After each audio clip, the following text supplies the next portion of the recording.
ప్రహ్లాదుడి గురువు చండామార్కులు భాగవతంలో ప్రహ్లాదుడి గురువుకు సంబంధించి ఎలాంటి అంశాన్ని ప్రస్తావించారు? చండ, అమర్కుడు, రాష్ట్రుడు, ధారత్రుడు అని శుక్రాచార్యుడికి 4 పుత్రులమ్మ.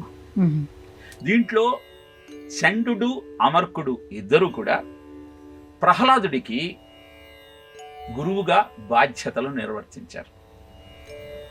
వెల్లిగొన నాటి నుండి ఉల్లసితమైన దైవయోగంబున విలసిల్లడి మతమంతయు ఉల్లంబున మరపు పుట్టదొకనాడైనన్ అంటాడు ప్రహ్లాదుడు.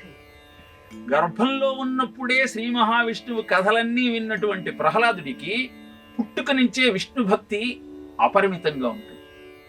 నిరంతరము విష్ణు ధ్యానమే చేస్తున్నటువంటి ప్రహ్లాదుడి యొక్క వైనాన్ని గమనించినటువంటి హిరణ్యకశిపుడు ఎలా వీడికి ఈ విష్ణు భక్తి నుంచి విముక్తి కలిగించాలి అని భావన చేసి, చదవని వాడజ్ఞుండగు, చదివిన సదసద్వివేకము కలుగు, చదివితే వీడికి జ్ఞానం వస్తుందని భావించి చండామార్కుల దగ్గరికి పంపించాడు.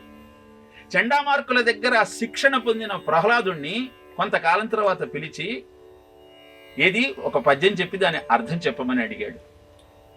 వెంటనే కంజాక్షునకు గాని కాయమ్ము కాయమే పవన గుంఫిత చర్మ భస్త్రిగాక వైకుంఠు బొగడని వక్త్రంబు వక్త్రమే ఢమ ఢమ ధ్వనితోడి ఢక్కగాక హరిపూజనములేని హస్తము హస్తమే తరుషాఖ నిర్మిత దర్విగాక కమలేశు చూడని కన్నులు కన్నులే తను కుడ్యజాల రంధ్రములుగాక అంటూ ఈ ఇంద్రియాలను ఆ విష్ణువుకి సమర్పించకపోతే వీటి ప్రయోజనం ఏమీ లేదు అన్న అర్థం వచ్చేటట్టు పద్యం చెప్పాడు.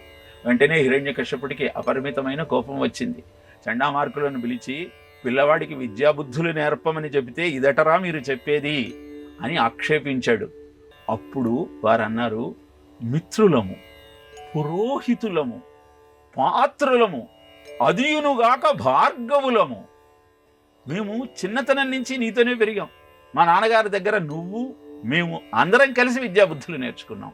పురోహితులు అంటే పురం యొక్క హితము కోరేవారు, నీ హితాన్ని కాంక్షించేవాళ్ళం. అంతేకాకుండా మేము శుక్రాచార్యుడి కుమారులం. శుక్రాచార్యుడు రాక్షసుల గురువు. మేమెందుకు చెబుతాం ఇలా?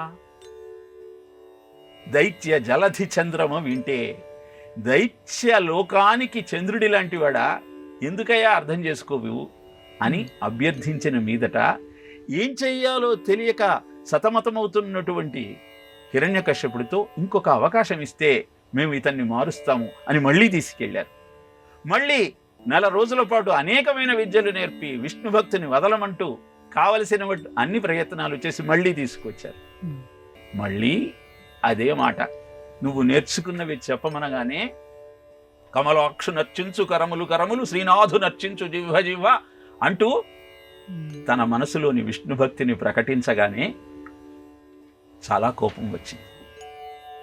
అప్పుడు చండామార్కులు కూడా అన్నారు, రాజా మేము ఎంతో ప్రయత్నం చేశాం, అతను మారకపోవటమే కాకుండా మా గురుకులంలో ఉన్న విద్యార్థులందరికీ కూడా విష్ణు భక్తి నేర్పిస్తున్నాడు, కాబట్టి ఇంక మేము ఇతనిని మా గురుకులంలో శిక్షణకు తీసుకువెళ్ళలేము అంటూ తమ అశక్తతను ప్రకటించారు.